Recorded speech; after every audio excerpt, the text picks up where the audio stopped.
This podcast does contain spoilers, so if you're okay with that, listen on. If not, pause the podcast, go watch the movie we're about to talk about, and come on back. All right, sweet.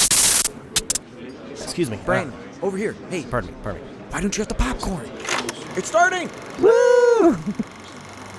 Hey. Hey! Shut up. Shut up and listen to the podcast. Hey!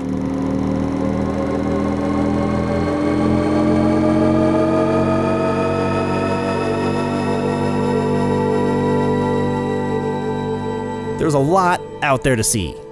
This is what we watched.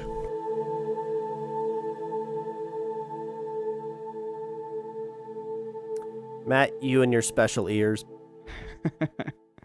What? Welcome back to the podcast. My ears Welcome are special back because it hears normal instead of the weird stuff you guys hear. Is that what I'm to hearing? what we watched. Yes, What that's we exactly right. watched. I have normal ears, not special ears.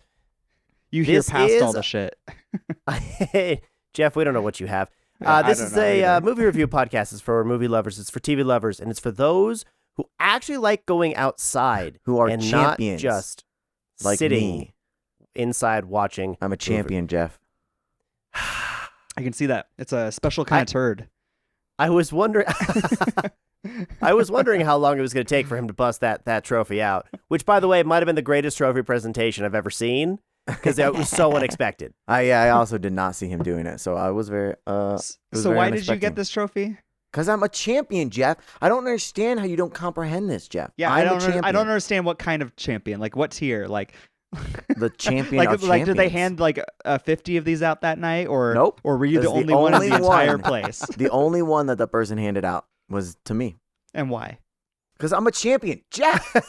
Of what? I'm a champion. What did you of do? Just general stuff, you know. So you stole it. No, it So you is. stole it. No, it's putt. There's like Yeah. it was called Holy Moly. We went after the baseball game yesterday, and I won out of the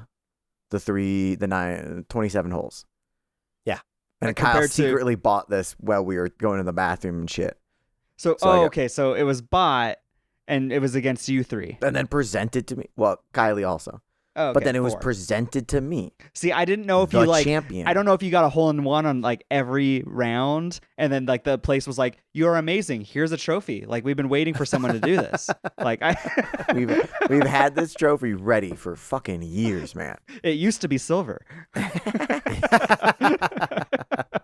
It's not for anyone bronze. It's just rusty. For anyone who doesn't know exactly what we're talking about, come on over to the YouTube channel. Oh, yeah, that's right, I where forgot. we've got the video up.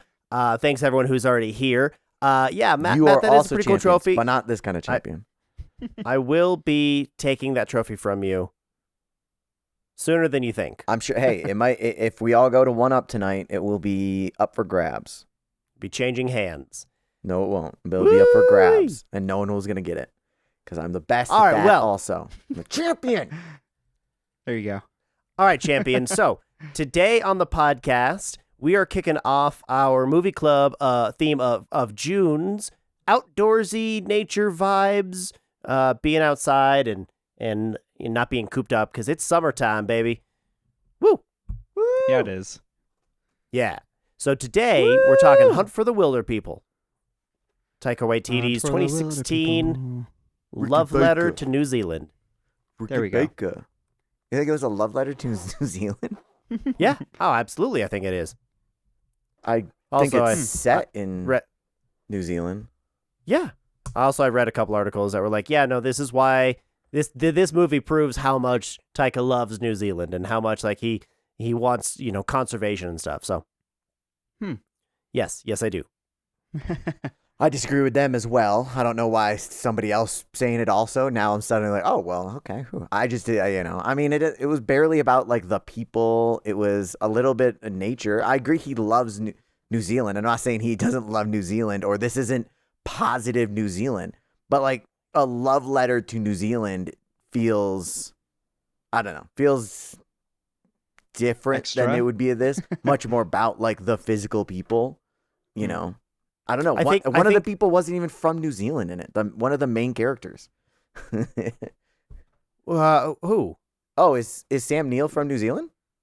I thought he was. From in this movie, the character probably. The kid? definitely thought I don't he know about was. the kid, but I Really? don't know. I could be wrong. I did not think he was from New Zealand. Well, he had an outrageous accent. So that makes him, because he had a crazy accent, it made him more likely? Yeah, that's how that works, don't you know? Totally. Anyway, so this was my pick for Movie Club, and I chose this one because I haven't seen it yet, and it's got nice. a bunch of outdoors. You never and saw I've- this either? Yeah. No, I had Oh, wow. no. Oh, I knew Geoff Matt, you hadn't seen suggested this. it. Yeah, you suggested it to me way back when it came out, and I just never got around to seeing it.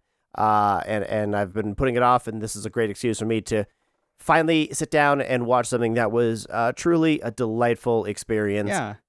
And it was in true Taika Waititi's fashion to be kind of tongue in cheek and sarcastic and you know, but heartfelt at the very same time. So I know he loves like dark comedies, but not like dark as in the humor is like raunchy, but dark as in you're gonna be sad at some point during Yeah. his comedies. Yes. He has Yes. an interesting mix of like that kind of style in his films. like depressing humor almost.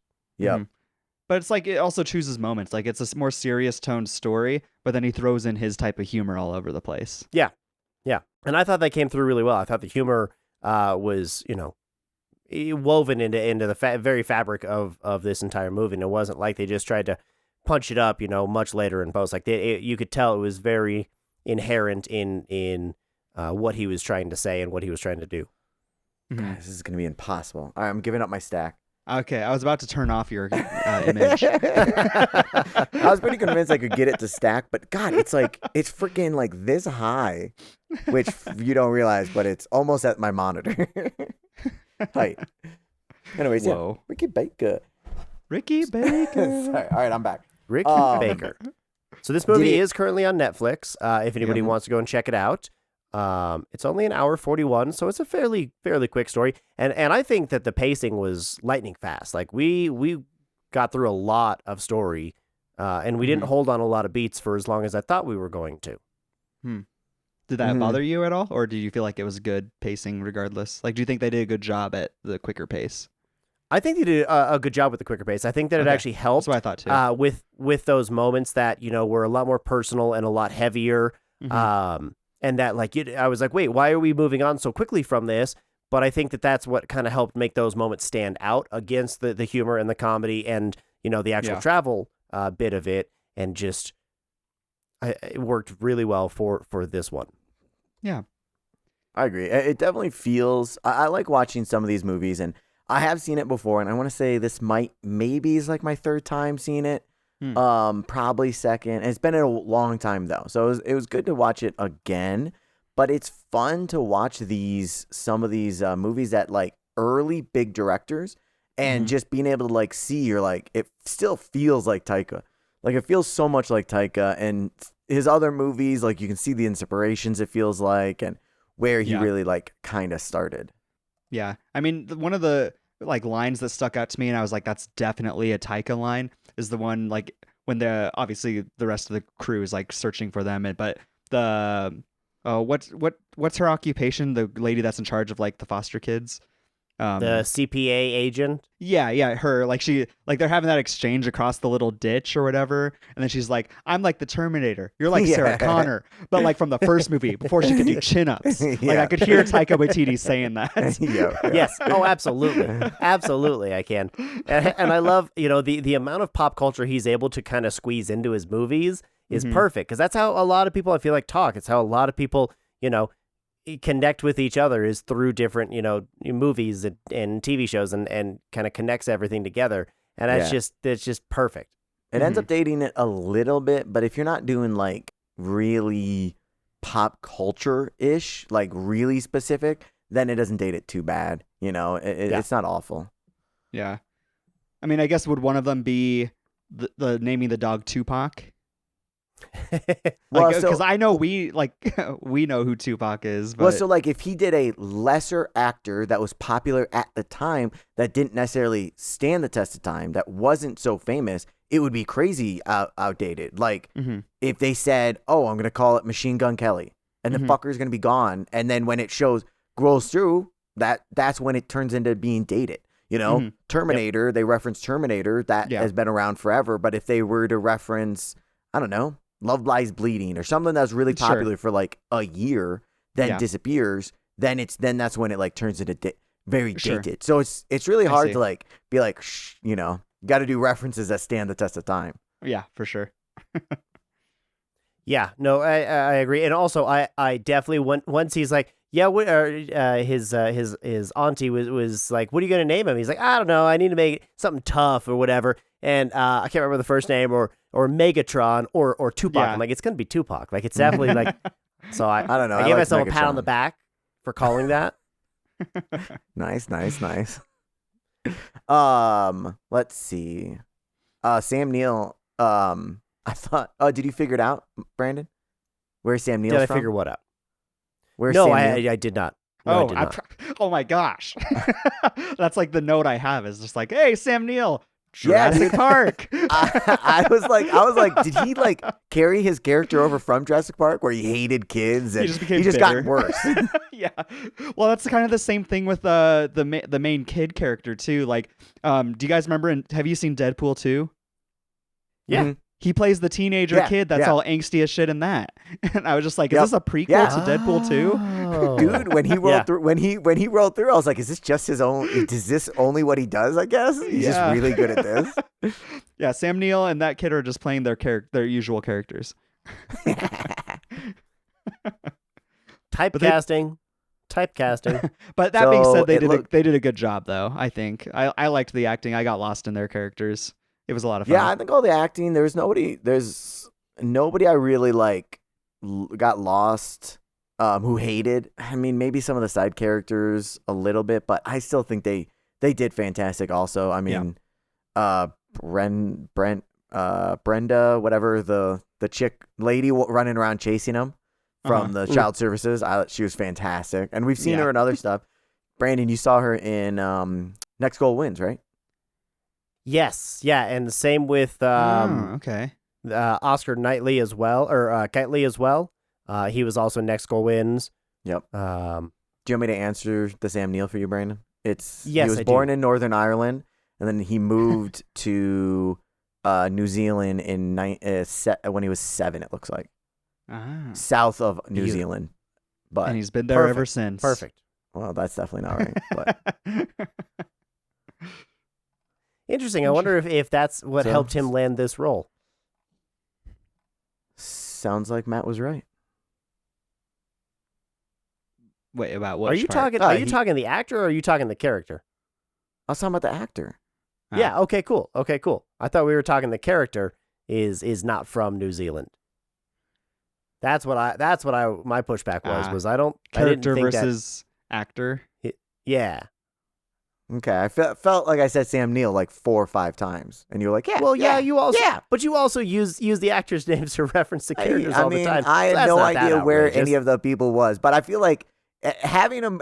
Okay, so you're telling me I can have a love letter to Australia, but I can cast not a single actor that's born in Australia, but as long as all the characters are from Australia, it's still a love letter to Australia. That's really pushing it. Like, why? You just said, I would say no. You didn't give a shit where Sam Neill was actually from. You said the character was from New Zealand. That was like the whole thing. I was like, oh, I mean, it doesn't feel like a love letter if not even like everybody in it is from New Zealand. Yeah, that's part of the culture, is because a lot of what New Zealand has been referenced in recently, I mean, without Taika's influence, has been whitewashing a lot of New Zealand's history and forgetting about the indigenous culture and forgetting about the indigenous population. So, yes, that definitely helps represent kind of what is going on in the modern culture today. So I'd say it still is accurate. My statement still stands. I like Lord of the Rings. Heard. If That all was the characters, that was pretty New Zealandish, the Lord right? of the Rings reference. if all the Yes, kings, that too. yeah, that was funny. That's so me trying to make a reference and nobody understands. I'm like, come on. I could not tell what he was like mouthing, like lipping to him, and then as soon as he said it, though, I was just like, "Oh my god, that makes sense." Yeah, because then they cut to the shot of them like hiding under the road, and it really does look like Lord of the Rings. I imagine they copied the reaches shot. over and he's like, I gotta tell this dude. This is like Lord of the Rings. I agree. So you said that let's see, who was it? What was it? CPA? Did you say CPA? That doesn't sound right. CPA sounds like Child something else. Protective Agency. Yeah. Is that a CPA? The CPA agent? I thought that's how she referred to herself. I can't remember. I just know she was like the foster home agent person. But you said she was in the next Goal Wins, that other Taika film? Yes. Mhm. Okay. I never ended up seeing that one, so I wasn't sure. But another person that I noticed transferred over to that movie too. You guys can probably maybe talk more on it if I you didn't see recognized anything visually. Okay, Brandon might be able to. But the same cinematographer worked with Taika on this one as did Next Goal Wins, which I'm not sure if the cinematographer goes over with Taika on all his projects, because it seems like Taika can get whoever he wants at this point. But Sure. But the DP I think Taika gets to pick whoever he wants to work with. I think that's yeah. pretty much. Do you guys still think that is true after Thor? Yeah. I feel like Ragnarok? everybody bashed the hell out of that. Really, I liked Ragnar. You're talking I Love agree. and Thunder. I'm talking about Love and Thunder. So, I liked it also, gotcha. but Yeah. I guess you're going for the broad statement of he's a well-known person, because getting anyone you want, I disagree with that. I mean, I bet you he couldn't get. I don't know if he'd get. What's his face? Chris Hemsworth. I thought he was saying, "Oh, that was my fault. I got way too into it on set, and I shouldn't have. We played around too much." I feel like he was upset with how that turned out. With Love and Thunder? Mm-hmm. Yeah. Interesting. I just feel like, Huh. he had a swing and a miss recently.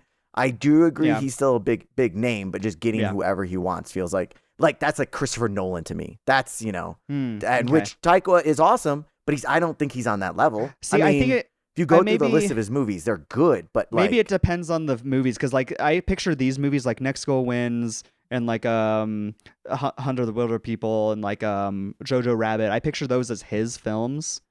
Whereas I agree the with Marvel you. stuff, Disney stuff, I feel like he's getting asked to do that stuff. If that makes sense. I would agree with that statement, and also I think, it's him going to people instead of the studio saying, "Hey, this is basically the team we're assembling for you." So I think that also plays a hand in it. And also I think that Taika's, from what I've read, he runs a pretty fun set, and he's fun to be around. So I think that also lends to people wanting to work with him, even if the product, like Love and Thunder or even Hunt for the Wilderpeople wasn't seen as much or as well reviewed. I think that people still want to work with you if you're, fun to be around. Mm-hmm. Yeah, I wonder how that worked with Christian Bale on Love and Thunder, because Christian Bale seems like a serious dude. that is Like very he takes true. his roles very seriously, He's fairly intense from what Yeah. I hear. It would be very and interesting. from what I remember, it lent to the to the character and the intensity of that character. So I'm sure that it was probably like the cool kids hanging out, and then this one outsider, this one lone sub, like, we're not going to The talk to him because he villain. scares the living shit out of me, and then we're just going to turn the camera on, and he's still going to scare the living shit out of me. What's his face from Suicide Squad? Jared Leto. Okay, Ooh. yeah. Sending yeah. weird Ooh. shit to people. Yeah. Just stay in your corner, Jared Leto. Like, you can do what you want over there, but don't send me shit. I like that this was broken up into chapters. We usually don't see this many chapters though. 10 chapters and an epilogue. That was pretty Yeah. cool. Dude, every time I kept looking Interesting. back, I missed a chapter reveal for Well, some because reason. they didn't. I don't think they did all of them. They skipped Okay. around. Okay, so I'm not crazy. That's what I thought. I didn't see 9 full I didn't see like chapter 7 lists. or something. Yeah. Yeah. Were there No, 9 I got full all ones 10 listed? of them. Yeah, Really? I got all 10 of all 10 plus. So the they just epilogue. did it like really quick, secretly. Because I saw like it was 4, yeah, if yeah. that. It wasn't must have snuck like a some title in. card. It didn't like switch like with Furiosa or with Isle of Dogs, right? Where there's an actual like black screen title card. And this is going to be the marker. It was very down on the center frame, near the bottom of the frame, and just kind of faded in for 3 or 4 seconds and then faded out. So yeah, I wrote down. I wonder if Brandon's gonna be annoyed that they didn't do all the chapters, because I only saw. Yeah, I 3, missed like 4, a few of them for maybe. sure. No, interesting. I was paying attention. I was definitely paying attention. Whoa. What movie are we talking about? Isle of Cats. Ah, nice. That's my jam. No, other thing I wanted to bring up was, well, I guess I can take both. It's more for Matt, but you can answer as well, Brandon. What did you guys think of the Yay. like aerial and landscape shots and everything like that? Like, obviously New Zealand is pretty already, but we've talked about in some past episodes, like about some other gorgeous ones. How does this one compare? Out of curiosity. It's definitely gorgeous. It reminded me of Jurassic Park. Okay, Clearly interesting. Sam Neill shot those on Jurassic Park, and he just brought his knowledge over. It was really gorgeous. I mean, I don't know. It's everywhere in New Zealand. It feels like it's gorgeous, but maybe I'm assuming there's ugly parts, and just only the good filmmakers go and shoot in New Zealand. Right. Well, that's kind of how I feel like we get portrayed in Colorado quite a bit too. Everyone's like, "Oh, Colorado's so gorgeous! Like, look at all these mountains and lakes and landscapes and stuff." And then I'm just like, "Well, you guys haven't seen the brown grass during the like summer Yes, here, true. like 15 feet or of the snow." spring." Yeah. Yeah, to piggyback off of that and kind of tie it back to your question about like the cinematography compared from this and Next Goal Wins, because I would say that it's pretty much the exact same. Honestly, it's fairly standard cinematography. There's nothing super revealing. They do a couple of fun tricks like with the 360 montage, time lapse. That was really cool. But I think it's aided mostly by the landscape. I think it's aided mostly by being shot in a gorgeous location and just having this natural backdrop that you don't have to worry, about making it, dressing it up too much and making it look pretty. You just put people in front of it and hey, there you go. Well, I found that, I'm glad you mentioned it, that constant, continuous rotating shot that they did to show the passage of time. Did they do anything interesting like that for Next Goal Wins as well? Like, is that a style that Taika and the DP Lachlan Milne, I think, is that something they carry over to some of their other projects? Honestly, I can't remember seeing something exactly like that, but it's been quite some time now. Quite a lot of movies in between Next Goal Wins and that. So, like I said, nothing really stuck out of Next Goal Wins cinematography-wise. It wasn't soaring or, it wasn't its own character necessarily, but there wasn't anything that took away from watching the movie, right? Like everything looked really good. So I couldn't answer that. Gotcha. If the movie had title cards, he would have been able to list all of them. But, do you want me to list all of them, motherfucker? Because I wrote them all down. I believe you. Yeah. Sure. I do. Does it change anything for you guys? Oh. No, go ahead. Classic Zoom meeting crossover there. Does it change anything for you guys knowing about this cinematographer that he did shoot some stuff for the newest Stranger Things show? What do you mean? Have you guys seen? Just in terms of quality? Because I mean that entire vibe and look is completely different than stuff like this, where it feels more naturalistic and real time and everything. Yeah, I see. He shot some stuff in 2019.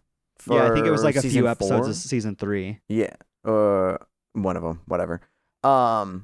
Yeah, it doesn't shock me. We find a lot of these cinematographers goes the full spectrum and shoots many, many different styles.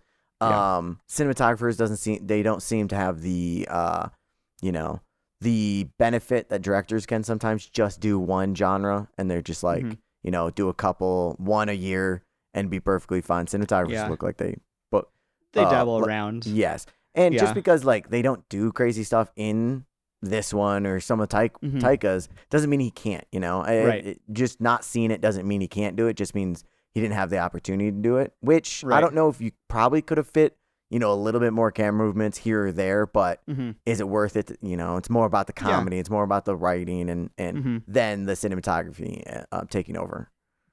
Right. Do you want to bore POV or do you want to, see the bullets flying through skulls or, stuff like that? I don't know, anything like that, fancy technical stuff, I think would detract from exactly what Matt said. It's more about the characters and exploring and finding their connection there than doing anything crazy with the stuff. So no, it doesn't necessarily add or take anything away that he, the cinematographer Lachlan Milne is actually getting, bigger and bigger stuff, more consistent work. That's fantastic. I don't see anything that would scream Stranger Things. Right. But yeah, same. Because I do think it's interesting, both what you guys said, because there are a handful of cinematographers that do stick to their styles. One of them being Roger Deakins in my head. He has a very naturalistic lighting style that he approaches to, as well as like interesting movement with lighting. But then he's also the type of cinematographer that, say, a director like Sam Mendes comes to him and is like, I want a oneer. And then he's like, okay, let's do it. And then he applies new things to his style, which is super cool, like for 1917. But I don't know. I also wonder how much of the visual aesthetic lent itself to Taika himself, though, too, because there's, even after one chapter, I forget which one it was, but there was one shot where they did that old retro zoom to where Ricky was standing, and then he just reveals himself through the plants. Do you guys remember that part? That felt very Taika to me. I do not remember that specifically. I don't You know. don't? I don't know if It was- Brandon's alive. It's funny. He's I was gonna say, he he's hasn't very moved in a bored while. by my conversation here. No, he's really concentrated on something on his computer. I That's think what it feels like. It looks like, well, according to my screen, it looks like he's looking at my cat. But Oh, really? He's looking down to the left on my screen. Oh, I see. scratching his head. Oh, Hello. yeah, there he is. He's back. He's back. that was a long interruption. That was a big one. Where'd I lose you? Where'd you get bored? Because you got frozen on a very bored look. Why did I get bored? I don't know. There was no title card, so Okay, yeah, no, Um, I was referring to like the certain shot that was like an old retro zoom to Ricky Baker's character, and then like the little plants reveal. I thought that was a lot of fun. I forget what my point was. I got distracted by your frame. Something about the crash zoom felt very Taika, but I don't remember how. Yeah, that oh, that's right, connected. that's right. I I don't was know like, how I that wonder- connected to whatever. I wonder how previously- much Taika's like style influenced the cinematography as well, because it seems like that kind of shot was something that he requested to have done. Yeah, what's his You know whatever what I the mean? guy's name is doesn't seem like. What's it? Lachlan? Yeah, that one. Weird. He kind of looks like Taika. But he doesn't seem like a big enough name that you're like getting him. You have to get him for his style. Mhm. Deacon and stuff. Mhm. He seems more of a hired gun kind of that has the ability to do Mhm. what he's asked for. Yeah. Rather than show up with his own defined style. Not that he can't, and I'm sure maybe he did on some of these. Yeah. But it would make sense why. I mean, we all agree it feels like Taika.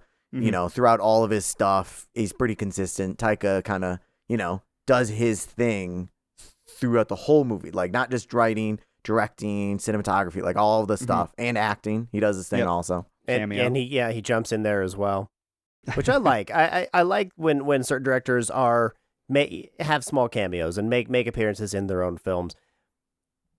I guess it depends on the filmmaker, if they're going to be the lead and then also write and direct. I don't think that necessarily adds or takes away from anything in this movie by any means. But for Taika's films, I like seeing it. For me, that's a little like, oh, hey, there he is. What role is he going to give himself? What quirky character is he going to play this time? Well, I think his role he usually lends to himself as like, I'm gonna riff here a little bit, so just get the camera rolling, and I'm just gonna say some shit. Hey, duck in, boys. Here we go.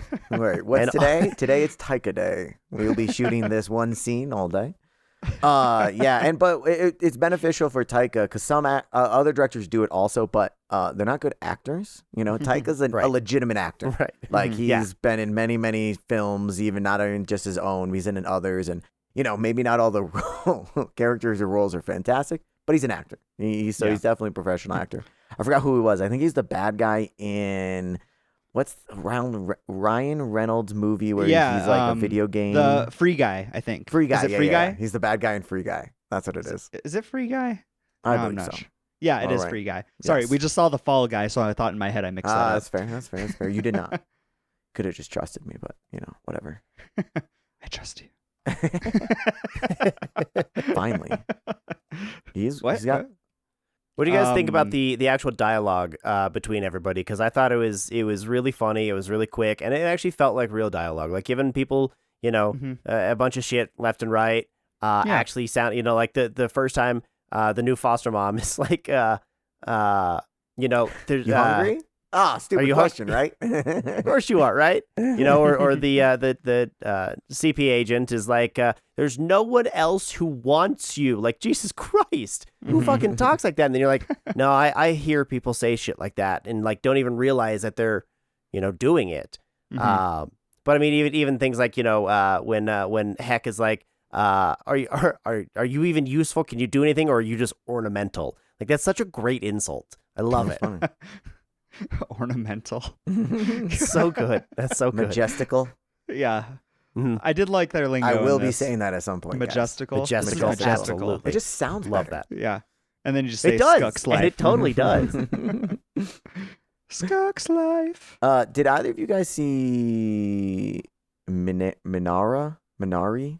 No, I have not seen that before. Steven Yen or Yoon or whatever. It's fucking. But the dude that cinematographer also did that. He got a bunch of awards for, not bunch, a couple awards, half of his total awards from that movie too. So I also didn't see it. It looked good, but. Came out in 2020? Yes. Interesting. Did that go straight to streaming then, if that was the case? I don't think so. 2020 was a weird year.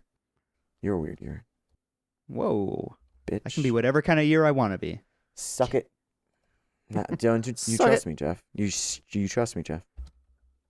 Maybe. Suck it. Do you guys think, Matt? I feel like you would have a better chance at surviving. But do you guys think you could last 5 months in the wilderness evading police? Oh, absolutely not. Yeah, Evading the police. So I thought you were gonna leave that off. With that, absolutely not. Of course not. I don't know how they didn't. They spotted him multiple times, and they're not that fast. You got a bunch of people. How could you possibly not find him? But without the cops, maybe I'd get bored, dude. There's not a ton to do. I mean, I don't know. Yeah, I hiked over there. I'm tired. I'm gonna sit here today. Well, I did that last 3 days. Guess I'll chop wood. Yeah, I don't understand how Heck was able to. As soon as he broke his foot, I don't understand how he was able to get down to the creek and catch an eel right away. Like that was like very instantaneous. Like it was this whole ordeal that he couldn't move, and then the eel came to him. Okay, Yeah. He knows some eel calls. Come here, come here, ear. It's his gift. Yeah, I mean, and same with that scene. Another gripe of mine was we just saw Ricky was like a natural shot, right? And so now we jump in, and he can't shoot a bird from like a closer distance than that bottle was away. So I'm like, come on. That's the only thing that was good about the what's that? That's salad. Like that was fun. That was cool. But that moment was definitely like one of those like that pushes it a little bit for me too far into the convenience factor for me. Sure. Agreed. Do you know where the Minari? That movie that was about a Korean family moving to Arkansas? The earliest release was in New Zealand. I don't know. Love letter New Zealand, obviously. Someone in there identifies from New Zealand, so we're good. I don't think that's the qualifying factor. That sounds like your thing. 15.2 million it made, in the theaters. I don't think it looks like the earliest run also was February 11th, 2021. So sounds like they were just putting it out wherever they could after the fact. So I'm guessing it was probably mostly right to streaming. Okay, that's what I would figure. If it released in 2020 initially, it was a weird year, right? Right, Geoff? It was a weird year. Not like me. You're a weird year. You are a weird year. I'm a great year. What are you talking about? Oof. Let's see. So the last authenticated sighting of the huia bird was in 1907 in the Tararua ranges of north of Wellington.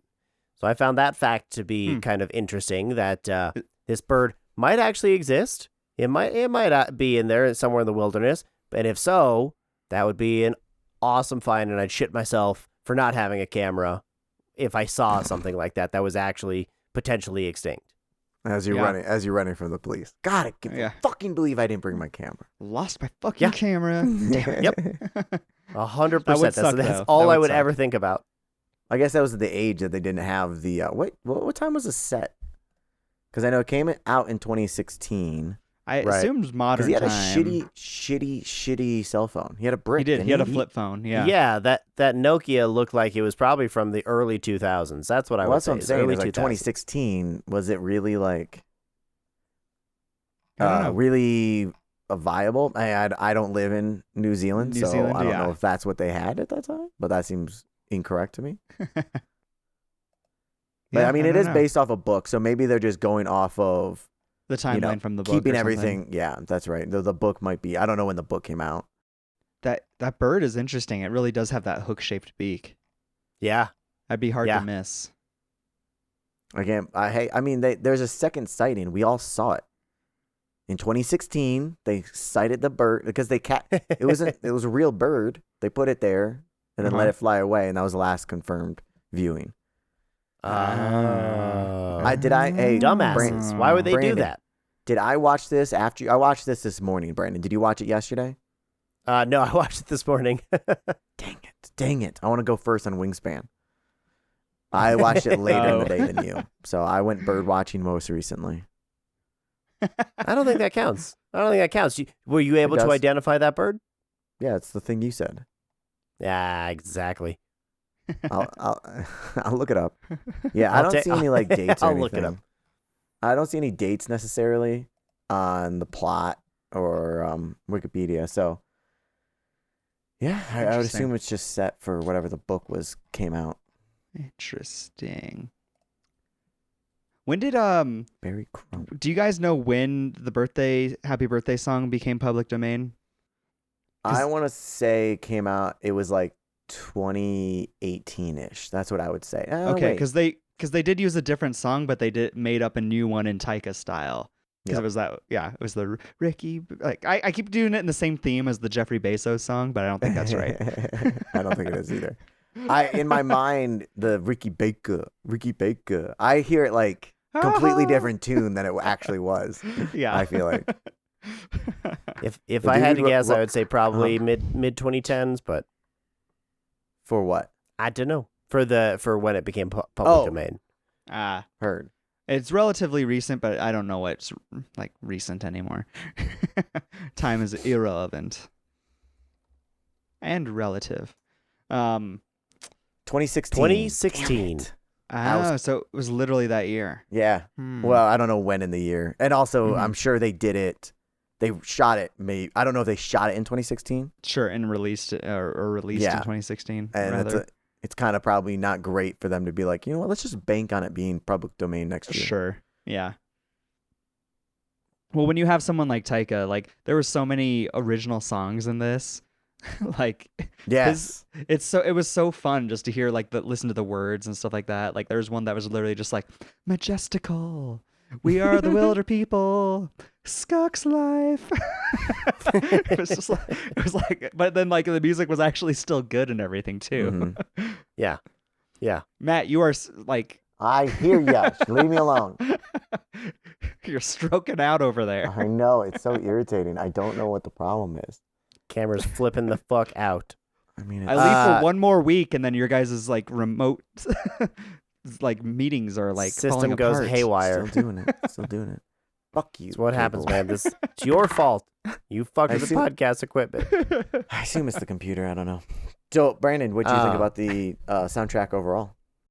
I like the soundtrack overall. I thought it was really fun, and at times like the score really lent itself into like, oh shit, like there's actually like dramatic stuff happening and action, and we got to go. And then it was softer over a lot of the parts, or it was completely silent over the real emotional parts, which I liked and I appreciated. Overall, I thought that was one of the better scores for a movie, just overall. You're definitely one that you would buy a CD for. Had a wide range also, actual songs and not just like straight orchestra. Yeah, that was the actual soundtrack of it was really entertaining as well. I definitely Shazammed a couple of songs. I can't remember which ones they were, but I Shazammed a couple of them. I like the Running Man one, which is like Sinner Man, I think. Sinner Man. Oh, don't look. I'm not going to be able to sing it. You hear it in a fuck ton of movies, but it's a good one. Okay. It's whenever they were on the run. I think it might have been the 360 shot. which okay. was really Mhm. cool.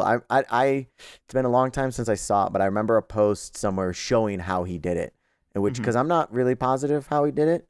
Well, so do you remember what the post said about it? Because I have my theory, but I'm Nope. just curious. No, Oh, Jeffrey, that's I a don't. no. I Okay, apologize. okay, no worries. What's Please your don't hate- theory? Please don't hate me. My theory is that they just did a bunch of circles for each take, but I would imagine it was either motorized so that they could match that movement exactly. Yeah, I was gonna say and it'd that have to- pacing. I think it'd have to be that. But also I'd have to look back and see. But I thought there might have been some pan jitters too, so they may have very well been like on a rotating somebody on like the dolly or something manually, like the Yeah, grips might have been doing it or something. maybe, and then they just match the speed after. Because I imagine they just did a full 360 with one, then they changed where everyone was, and then they did the full 360 again, and then they changed where everyone was, and then they did the 360 again. That way your lighting stays generally the same too, and everything, and it all seems to match. Yeah, but if they're not doing a consistent speed, I feel like I'd be personally worried about the human movements. That's why I think motorized is what I would do. But Those are the kind of things that I definitely want to see, like the behind the scenes of, and like how that kind of stuff comes together. Those are the really interesting stuff to me. Same with like even just car chase, the whole car chase and the car crash and rolling the truck, like all that stuff is just fun to watch over and over and over. Which after I was gonna say it felt very much like a reference to the O.J. Simpson chase, just with like the one vehicle and then like this horde of cops like following down. Like that felt very, very reminiscent of that very infamous chase. Or Bonnie and Clyde or Furiosa. Lots of vehicles.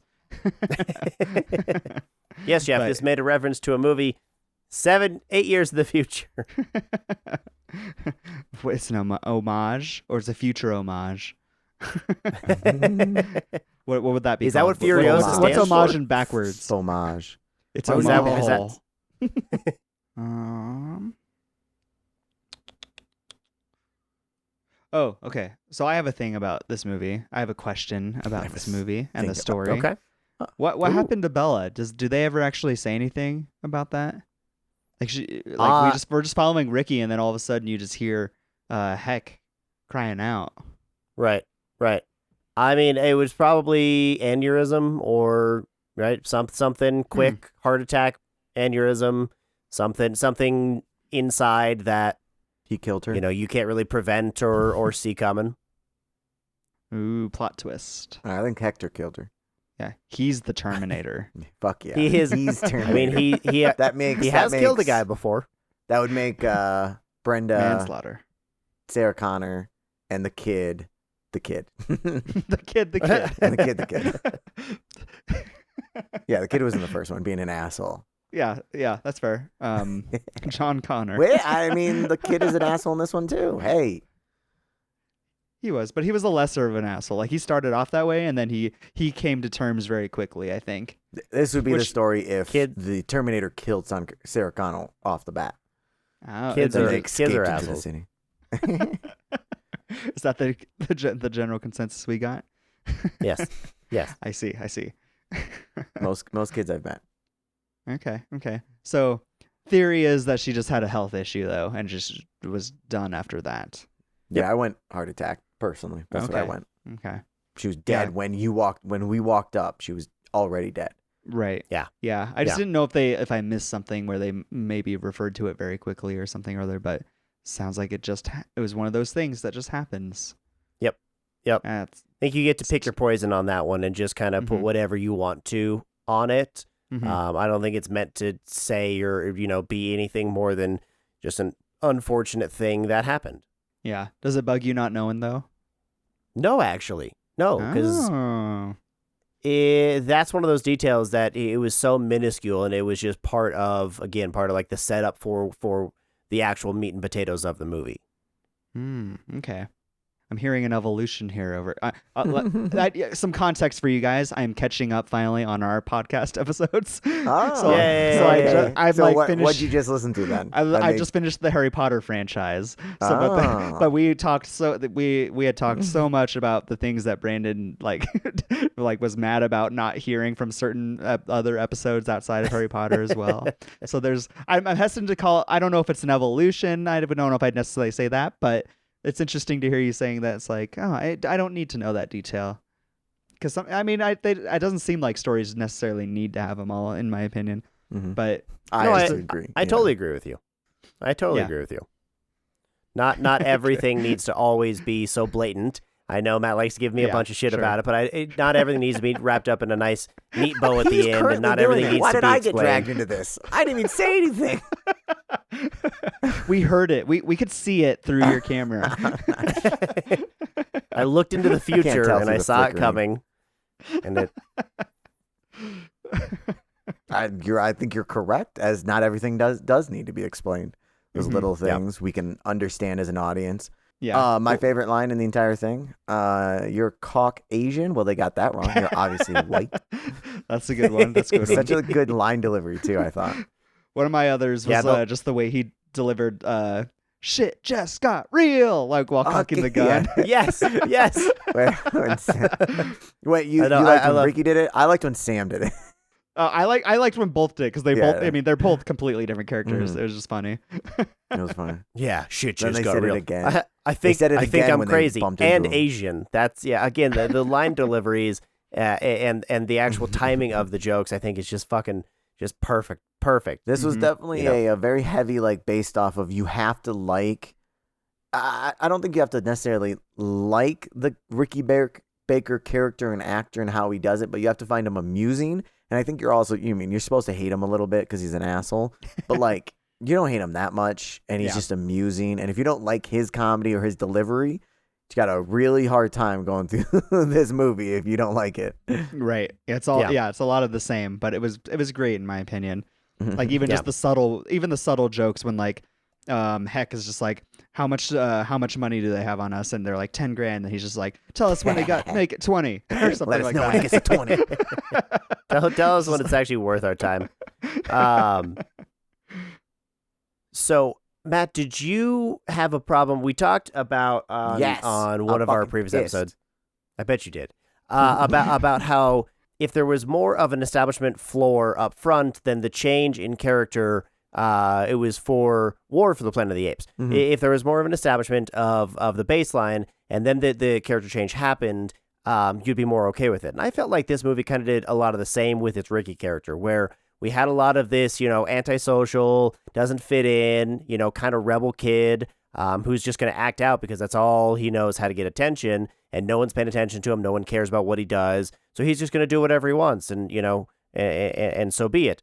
But then, very early on, he got a little bit of that, love, basically. He got a little bit of that acceptance. He got a little bit of personal connection. And then he flipped, almost immediately to go and, you know what? No, this is my home. I don't want to leave. They can't take me away from here. And we are family, and I love this. And I wanted to know if you felt the same way about that character change and that shift that happened pretty quickly. There's the massive difference for me would be the War stuff. Was we had a character established well before. This movie, we're figuring out who these people are still. And we don't have a, 3 hours established of character build and beforehand. And then it was a turn. So I do agree with you. He kind of was fronting and started off very fuck everybody. I don't care too much. And then, he realized, I think also, that he doesn't have an option too. Mm-hmm. When it's like, it's this or juvie, which so I feel like when he first got into this is the family who can't get left, it was to me a little bit more of, I don't want to go back to juvie. We're a family. Let's do this. And then as it went on, it got more family based than don't want to go to juvie based. But there was definitely a turn. But again, it's like we don't really know exactly what his character is beforehand. Like I understand what he's kind of putting up there and what we're kind of picking up, but there's a whole history that could be slightly different, and he's not the most hard-nosed fuck the establishment as they put off or we think necessarily. So sure. Okay, cool.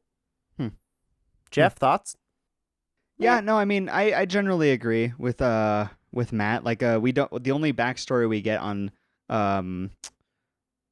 Ricky's character is that of what we're getting from the CPA agent, right? Like, she just says he's done all this bad shit and lists the same list every time, which I love. I love that list when they're on the talk show. And she gives the same menial list of crimes. She's done this. That was great.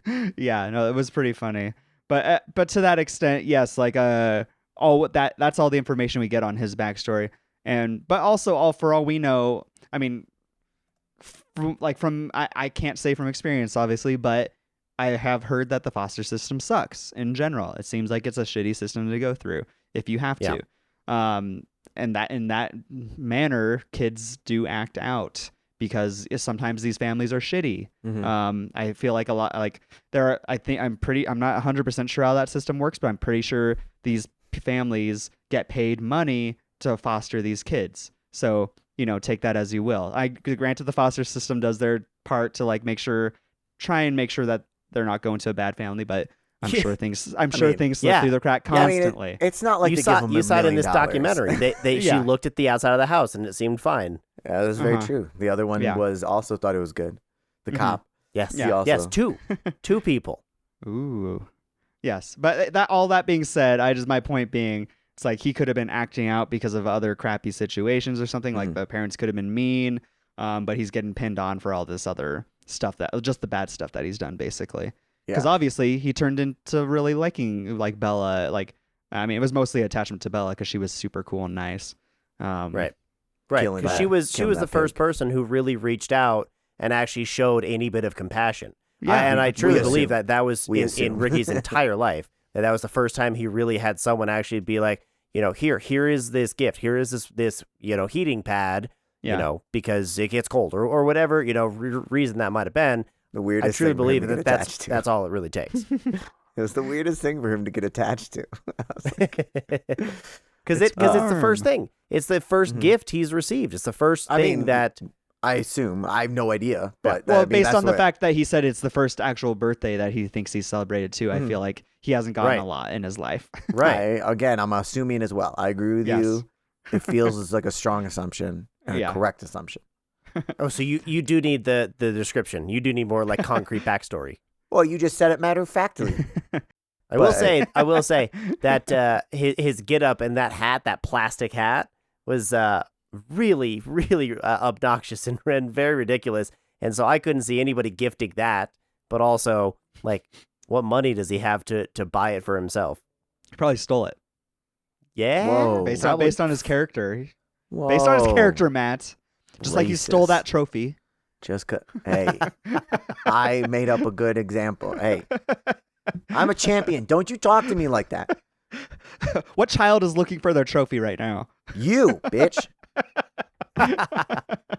Geoff, I know you don't care, but Matt, were you upset when the dog died? I was upset. Geoff, I know you cheered when it happened. I was that sounds upset. Awful. I love when there is like animals, quote unquote, throughout, and you just like when the dog pops up, you go, you know what? We haven't seen the dog in a while. That's true. Right. The dog is hypothetically just been off camera the whole time. Yeah, and then they run through, and you're like, oh, dog's still here. Yep, but it was definitely sad, and I think they did a good job of not making it necessarily like cliche. Kill a dog in a movie. Well, I thought it was interesting that I did not initially think that he was going to put the dog down because I didn't know to what scale the dog was hurt. You know what I mean? Mm-hmm. So I didn't see it as the fact of like it was bleeding out and suffering and then he had to put it down. I thought maybe it could have just like broken a leg or something. I bet you he still would have killed it. You missed the chapter title for that one, which was Heck Kills a Dog. So that's why was that chapter 7? Yep. Yeah, no, that was gotcha. 8.5. Chapter. was, good point, Brandon. I love that. I know. I seemed like it was interesting when he started, and then it trailed off. And now, Can you at least hear us, Brandon? Yeah. it's gonna be interesting because his recording will definitely still have Right. whatever heck he's saying. Well, We you don't have it. you obviously have to cut it out so then it sounds like we're talking to nobody, and then Yeah, I don't know or yet. I haven't or cut it decided. so that he's talking to himself. We'll find out what's happening. Oh, is he back? I've Is been he just back. sitting I've still? been back I for a can't minute. tell. Have you guys not Oh. been able to hear me? Yeah, I beg to differ All right, about cool. being back. We saw about 6 of those frames if you put your hands up. All right, cool. Awesome. Well, Oh, I'm I here. can see you now. Hey, I'm Welcome here. back. That's good to know. This is what we watched. So not only do you not want to drink river water because dogs die in it all the time, but then Okay. you also might get ashy water. You might get a bunch of human remains in your water, so don't drink river water. That's what I took away from this movie. That's what I took away as we're about to go camping is don't drink fresh water. I'm gonna sneak Don't river. drink fresh water. I'm gonna sneak river water in Brandon's food all the time. I can't wait. Yeah. Be Tell him like, it's "Oh, Dasani. Did that taste weird, Brandon? He's not gonna trust anything I give him. You want some coffee? Nope, I sure do not want anything that you touch. River coffee. River coffee. You don't know River that? It's the coffee. best. Patent pending. Do you want this Rocky Mountain water Coors? It's majestical. Shit. Majestical. It's majestical. Such a great one. Such a great word. Mm-hmm. Did everybody? Does everyone know like the ratings and stuff? No, the Um, ratings. I saw Let me look. the IMDb Don't was look, in Brett, the Jeff. Oh, sorry. I thought you were talking about my rating. Like what I Oh was no gonna no rate no it. no! Sorry, Thought you were like transitioning that IMDb way. and all that. No, I I- haven't looked at it. Crap. I glanced at the IMDb. I don't remember the exact number, but I don't know Rotten Tomatoes. Hmm. All right, so So are we guessing? I mean, it's usually how this works. Ooh, good. I'm What on do you top want of to it. guess first then? Me? Box office or Rotten Tomato or Brandon has a unfair advantage subconsciously on IMDb. Jeff, you Ah. go first on IMDb. Okay. Well, so this movie was good, but I don't know if it like general public was in love with it.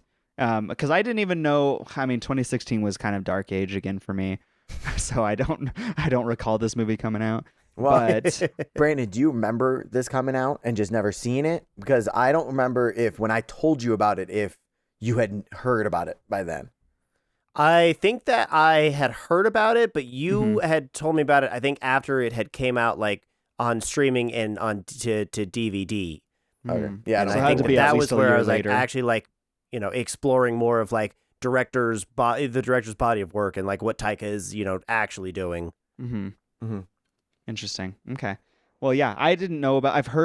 I think I've only heard this title from Matt, and you probably mentioned. I don't know if you mentioned it actually, since you hadn't seen it until now. But I could have sworn I've heard this name before. I did not bet even you know he it was has. a Taika film. I bet you he has brought it up, even though he hasn't seen it.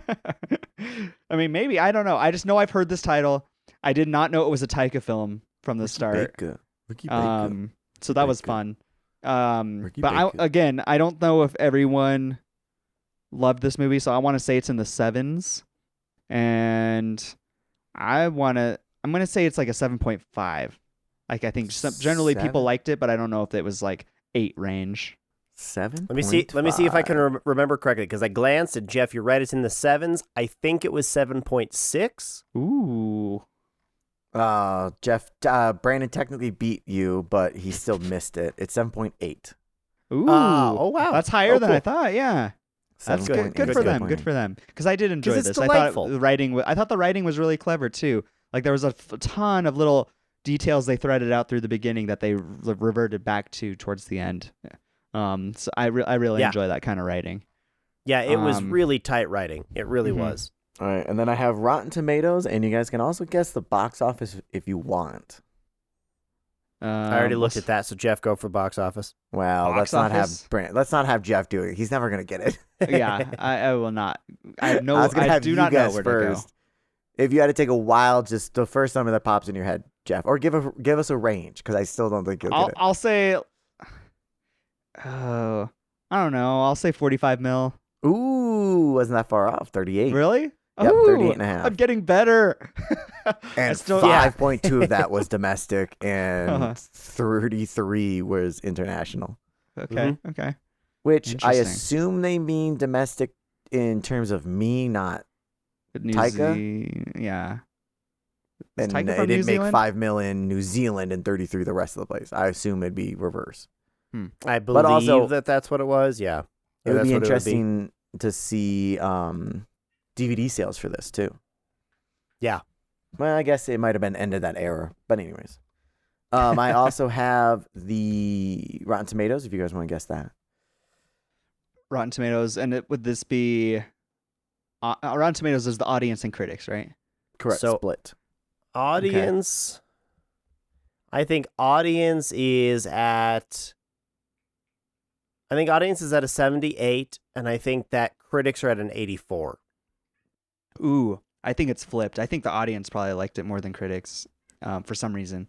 I want to say audience was 89, and I want to say critics were maybe like a solid 80.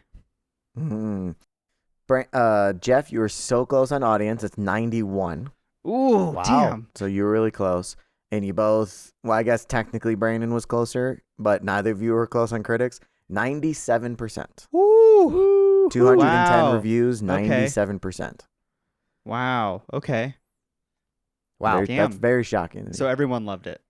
Well, again, Yes, yeah, everybody and loved this is something that Second Matt and I talked about on our Furiosa episode. If you guys want to go check that out from last week, Oh, good. I will. Not about the you know second we talked. we mentioned Second about Matt. how correct. We mentioned about just briefly about how Furiosa is getting good reviews, and these movies are like The Fall Guy was getting good reviews. Hunter for the Wilderpeople people got really good reviews from those who saw it, but not many people are seeing movies anymore, and it's just very disappointing to me when I hear numbers like that, and then you see that the box office is minuscule. Like it took home nothing here in the U.S. mean, yeah, I hear you. How many theaters do you think it might have been out in? In 2016, Taika Waititi, who nobody fucking knows. I mean, they were never gonna make money, unfortunately, unless it's like Godzilla -1, which is, I mean, it's like once in every couple of years a movie will do that. That is a super indie. Because sometimes you're just set up for failure. You guys were saying it for Marvel, weren't you saying?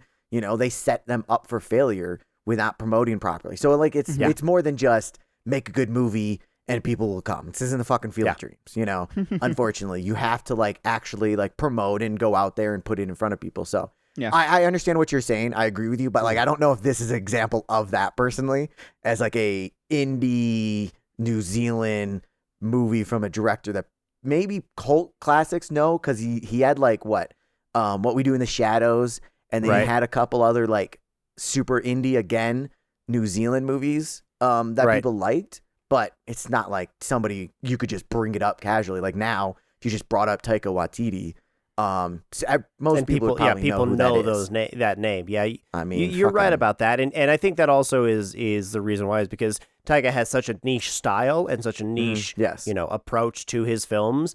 You're right. There isn't much broad appeal across the board. I bet you couldn't even tell you who directed Bottoms, but in 10 years, if that director is famous, we could go back and have this exact conversation about Bottoms. Oh my God, everyone who saw it loved it, but I can't believe it's so ridiculous that it didn't make money in there. Well, because it was a no name, really indie, not a lot of people. Limited release time. Yeah. It feels like the movies that are making money right now are the big blockbuster ones that some people hate and shit like that. The Mission Impossibles, those big event But they're ones. seeing it anyways, though. They're seeing it no matter what, and that's what it looks like. It brings the mass people through. But I mean, I say that, but Oppenheimer wasn't that. I don't know. I feel like Oppenheimer wasn't, but there's always exceptions to the rule. But I agree with you. Right now, it is you got to be like a niche blockbuster to really be dragging in money. But I don't know. They just need to chill with. I think the production model needs to change, and they need to spend less money on movies, and they just need to fucking cap it, because A24, if you're a movie studio and you haven't just like copied A24's process, you're a fucking fool. You'd spend a low amount of money on a bunch of movies and one of them's going to hit. It'll pay for the rest of them. And then it's like, cap out at like, don't make over $100 million movies. Just don't do it. It's just irresponsible, it feels like. If somebody wants to pay me to do a over $100 million movie, they're more than welcome certainly to. Not Geoff. Certainly not Geoff. Don't get to $1 million with Geoff. Hey, That I would want be 5 ridiculous. Panavision cameras, not You just will- one. You have this You hear what this man is saying. He's already demanding multiple cameras. right? Geoff, I saw an article that I guess has nothing to do with Hunt for the Wilderpeople. Sorry, people. I saw an article that said there's only one movie in 2025 that's set to shoot on IMAX cameras. Only one. I forgot what it was. Interesting. Huh. It's not Hoyt even von Hoytema must be taking a vacation. Apparently, right? It wasn't even a good one. Whatever movie it was, I forgot. Interesting. Huh. Anyways, None of that Creed money or anything? Or is it just two Creeds? Dude, honest to God, it might be the new Creed movie might be the only one. Honestly, I think it might. God, That's I wish I funny. could find that article. Oh, man. I think it really And that's just is. because. That's because he did it once and then he likes. He's like, you know what? That was fun. Let's do They're it again. shiny. I like them. Yeah. God, that movie was bad. Anyway, Creed. Not the next one. Creed. Creed. Creed 3. That's what it was really called. I forgot about that. Creed. I have no other random crap. Sorry. What did you guys think of the crazy hog scene? Because I have personal like experience with the hogs. I did not tell you this, Matt. From my last week in Texas, that we went to You a killed a ranch that hog? they had caught some feral pigs. And so they were in like a caged entrapment, and I got footage of it. But as I got closer, those things are fucking mean, dude. Like that, they literally They're several dense times charged also. at me just to scare me, and then other times it actually hit the edge of like the wired gate and shit. Like they are fucking ferocious. And I was watching this, and I was like, holy shit. I like the thought of them like jetting and then you jump and they walk away like, yeah, you see that bitch? Dude, Look at that. seriously, one of my first shots walking up, I flinched because I was rolling, and then it runs at me, and then like it was like fucking juking. It was like an NFL player just like running at me and then stopping and being like, "What?" Just like an NFL player. That's what the NFL players are known for. They're good at juking, but yeah, like I have footage of like when I was shooting, and then you see me like flinch and shit. That's I so need funny. to see that footage. I need to see that. It was intense. The hog scene. I don't The know. hog was big though. That was a Yeah, big fucking it kind of hog. felt fake a little bit, but like I liked Mhm. when she killed one because I mean like it was obvious like fake feet and stuff, and then all the blood was hilarious, and then she like wiped more blood on her face. Yeah. Yeah. And I like the editing of those scenes as well. The quick cuts, the inserts. It's got its own style. It's got its own flavor to it, and I really really liked it. Yeah, it was very psycho. Like just the knife Yeah, going a in, little and then bit. just like close up inserts of all the different parts doing their That's thing. true. He's got a little like transition editing like what's his face, Shaun of the Dead. Edgar Wright? No, Edgar Wright. Edgar Allan Poe. You're Edgar But Wrong. with like the cuts of like Edgar- three random stuff in between of the door close and whatnot, Mhm. and then you're in the next scene. Yeah, no, the editing was fun in that way. There was seemed like there was threaded out with a bunch of different little mini styles of different like aesthetics. Right. I Now that you definitely say still, that, now Mhm. I'm just thinking maybe I'd love to do an Edgar Wright month, or I'd love to talk Baby Driver. I'd love to talk Shaun of the Dead. Like, he again, like Taika, has that very unique style in flavor that is his own. Mm-hmm. But I Yeah. still feel like Baby Driver had a real different vibe than Shaun of the Dead.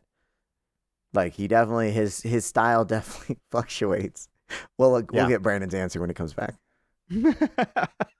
Am I gone? You're gone. I heard a guh. There you are. I think Oh, he you was turned your asking head. if he was He gone. turned his head slightly. Well, Yeah. that's what I assume he was asking. Yeah, But I was he just looks trying to intrigued explain right now, there it though. is. Now If I'm we actually answered gone. him, he would think he wasn't gone because we would like be able to hear him because currently can't hear him at all. So we heard one guh, and then his head turned, and now his head is still turned. Yeah. Oh, hand up. Oh, hand is up. You, sir. You're moving. Go ahead. I'm back. I'm back. Actively moving. I'm I back. heard most of the conversation. I heard most of it. Oh. I assume you And then hear I went us out. whenever you freeze. Can you still hear us? No, that was the first time that I could actually hear you guys going, oh, no, he's gone again. And I was like, no, I'm not. I We can talk see, I like can that hear everything. every time. Every time. I'm assuming you'd have been able to hear us. I was been talking to you many not every times time. during it. Not every. That would be very helpful. No, not every time. Anyways. All right, what do you think? Should we move on and rate Hunt for the Wilder People? Yeah, let's rate. I was gonna hold out to see who said yes, me or Geoff.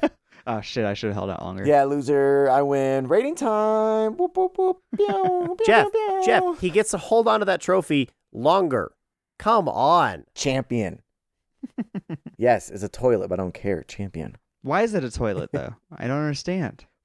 Honestly, Geoff, you want to know the truth? Yes. We believe that this might be the loser trophy at there because there was another one that had, but it was like gigantic and it had some animal, but this one's so much better. So it says holy moly gutter putter, which I assume their joke was supposed to give it to a shitty one, but I won and it's a trophy and that's all I'm So you're a gutter putter. It is a outright your champion trophy from here on out, no matter what their dumbass intentions were originally.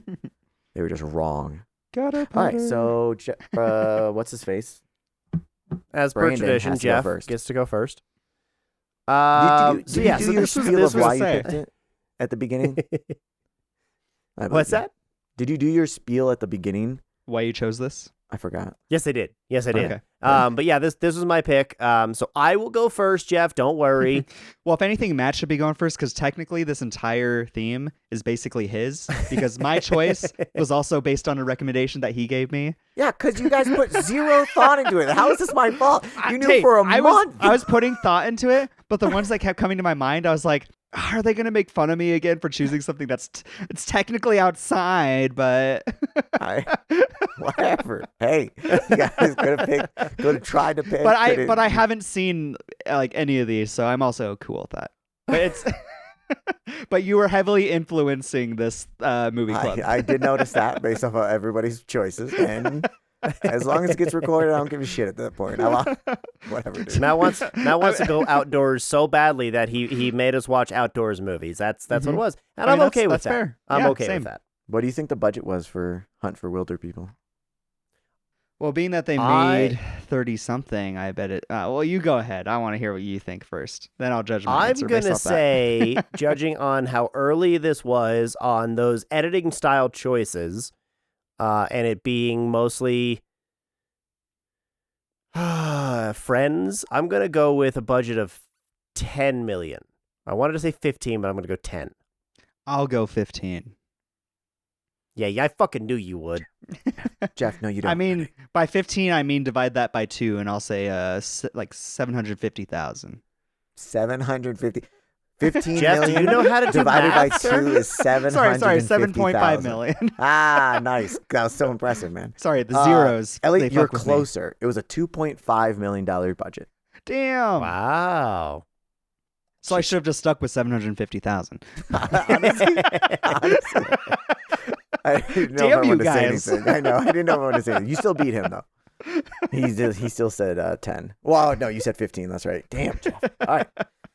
All right, so weren't we grading or some shit like that? Yes, we were. So, Oh yeah. I thought that The Hunt for the Wilderpeople was a delightful, lighthearted movie that was full of comedy, and it was anchored by real, tangible human emotion. I thought the acting was great. I thought the writing was quirky and tight. The plot made sense to me. The score was a perfect fit. The editing I thought was crisp and quick, and the pacing, even though it was breakneck, it never lingered on spots that you didn't want it to linger on. And since it didn't meander, it made the meaningful moments hit even harder, which I thought was one of the best parts about this movie, is because there were so many good human moments and good, slow it down, we're not making fun of anybody in this moment, and getting at the, the crux of what this movie really is about. And it's about connection and finding each other and overcoming, age gap and different likes and lifestyles and really finding, your people. Mm-hmm. Even though the cinematography wasn't anything too exceptional, it was aided by, like we said, the gorgeous landscape of New Zealand. And it overall just made it just a great, easy story with heaps of good scenes, heaps of good dialogue, characters, and honestly, it made me yearn for the wilderness and wanting to go outside. So I'm going to give this a solid I think I'll give this an 8.25. Ooh. 8.25. Yeah, I thoroughly enjoyed it. Nothing majorly wrong with it. But yeah, it was nice and relaxing. Yeah. Nice. Solid 8.25. That puts you along with your other ratings of Emperor's New Groove, Prisoners of Azkaban, Civil War, Spider-Man Across the Spider-Verse, Avatar 2. Yeah. Sorry. Do you want to go next or you want me to go next? I mean, I think I know what I want, so I Okay. can go. Go for it. For me, it's been a while since I've seen it. It's just, I mean, it's as good as I remember. When I look at it, there's not a lot, there's not a lot bad, really, realistically to say, which is always a good thing. But also, to me, there isn't necessarily these like elite things in this movie like that the I would epics. be. Excuse me. Epics. Excuse me, Jeff. Epics. Okay, I'm talking, Jeff. And then, Epics. so to compare it against, like, some of the great movies and stuff, just because I can't necessarily say negative things about it, I think it was very good. So super cute. I like the humor. I get nostalgia just because I remember when I saw it as like a super indie, didn't know who this person was, and then watched him get so many big movies and all this stuff, and it was exciting. Yeah, the sound was good, soundtrack was good, minimum camera like we said, but I think that it was really anchored by Julian Dennison. I believe that's his name, Ricky Baker in there, and I will be in my head. Ricky Baker. For such a long time, an annoyingly long time. But I think I'm gonna go a little under Brandon. I'm associating mine with like Bottoms. I think is a good comparison for me. Interesting. It's one of those where it's quirky, it's kind of weird, and I understand it not being everybody's vibe, and it wasn't this, the greatest thing I've ever seen. But so I'm gonna go with 8 flat. Okay. 8 flats. 8 Nice. flats. I know. And now that I'm looking at my charts, yeah, I'm looking at it. I'm like, I think I need to drop it too, but I don't know that I want to do it just because Matt said it. Hey, I'm influential. You look at me as a leader. I know that. That's fine. We all know that. You really look up to, try to emulate me, say words incorrect. Nah. Well, I think when I'm looking at my list, I think I would put it with the same with like Marcel the Shell and Terminator, Men in Black. Even to a 7.75 with things like Inside and Smile and The Menu. I think I do need to knock it down. Jeff, you technically always look up to me because you're short. Oh, okay. I waited for the whole time. So do you want to change it, Brandon? Yeah, I'm gonna drop it to an 8, and we're not gonna match just because I want to be you. Hey, it's not I why. understand. I get it, man. It's not the first time. Won't be the last time. Jeff, give us an 8. Let's go. You guys are gonna hate me because Yes! Oh, wait. Because I think I am going 8. Yay! One of us. One of us. I'm a Triple trendsetter. I don't know what to eight. tell you. I should just put my grade in first all the time, so you guys can just copy them. It's fair. Or That you would can copy help. mine. You've you done want that me- for me too. Do you want me to cut back what everything I said about the movie and reasoning for grading? I'll just like overlay it for you also. You want to? Sure. Do that? That'd make it easy. No, I mean, I agree with you guys, though. I think it was a very solid movie. I thoroughly enjoyed it. Like, Taika's style is more and more becoming prominent in the movies that I actively seek out. And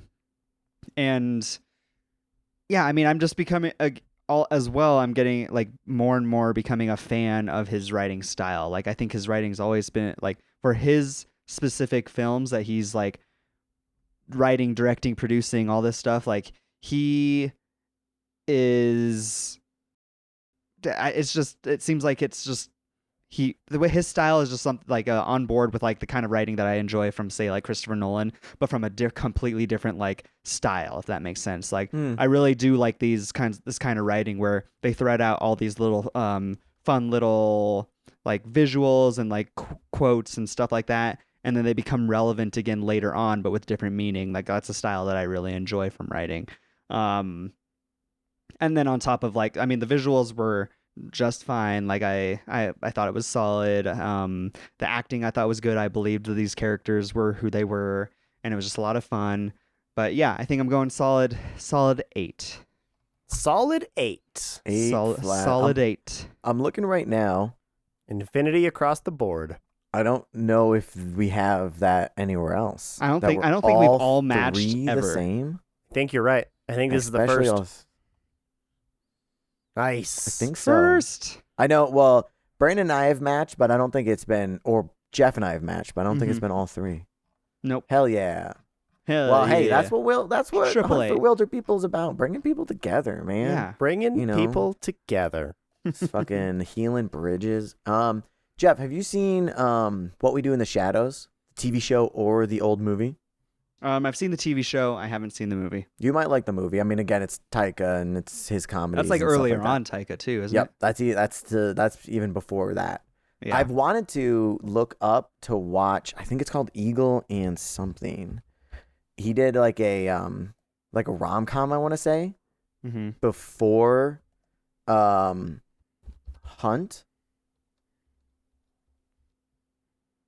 Here's the problem. I always have to go through a movie for him because I can't spell his fucking name. It's Eagle and Shark. Eagle vs. Shark. I want to see that one. It's like one of the damn near earliest like feature that he did. Okay. But it is it's a rom-com. So I wonder how he would do. And it's the guy. I think it's while he was still in Flight of Conchords. Before that, or I don't know if he was technically in it or whatever, but it's the Jermaine Clement. He's the main guy in it too. So it feels like it'd be interesting. I don't know where it is, but I gotta find it. Well, sorry. While you're looking, no, I've got to show Brandon this. I forgot that I put it down as a note. Wilderness. Hold on. He's gonna take his penis out. Ta-da! Oh, wait, no. Wilderness. Okay. Oh shit! Hold on. Oh my God, it's Geoff, gonna be what is flipped. going on? It's gonna be flipped. Damn it! It says Zach dying scene. and then sad face. See, I was upset. Oh God! Okay, back. Was it worth it, Geoff? It was so worth it. See, my cat is very happy. I'm sure the cat was very happy by that scene. I'm sure the cat was just loving seeing another dog die. No, Thank you for that. I needed that. That was painful, but it was worth it. All right, guys. Well, thanks for kicking off Nature Month with me and the hunt for the Wilderpeople. Even though we didn't get a title drop in this one, we got something close, which was We Are the Wilderpeople, which was close enough. It's fine. Not every movie needs a title drop. That's why it's not it. a That's 9, a good point. right? That's why it's not an 8.25. That's why I dumbed it. You know what? I do want to change it. Great, change my. Yeah, now that I think of that, I think it might be in the 6s. That was that kicks off our movie club month. Tune in next Sunday. We're going to be doing Castaway. Castaway. Castaway. I'm so knocking excited. Knocking that off my list. Brandon has not seen it. Geoff, you've seen it, right? Yes. I've existed this long and haven't seen it. Okay, thank you. Later in the month, we'll be doing 127 hours. Whoop, whoop. There'll be multiple games this month also. Ooh. Lots of games coming up. Last Thursday, we did Matt 2, and I did Furiosa, a Mad Max saga. Come back next Thursday. In a few days, we'll be kicking off our Fallout series. So I'm very excited for that. I'm not sure if we're doing 2 weeks of that or not, or what exactly we're doing, but we'll figure that out. We're doing something. We'll be doing something. I believe the most recent Thursday that came out was Challengers, but yeah, totally. Oh, I thought that already came out. No, all right, cool, sweet. No, this comes out this week. Well, now that Matt has full control of the episode names, you guys can find the episodes easier by just looking at the movie title. That's a good point. So Control F and find. Wherever you Fancy. get your podcasts, we're there. We're all also on socials. We're on YouTube. Thanks everyone for stopping by and watching us chat and have cats on our heads. And by cat, I mean Geoff. That's me. Yeah, that's it for us. Enjoy the movies, and we'll talk to you later. Bye. Bye.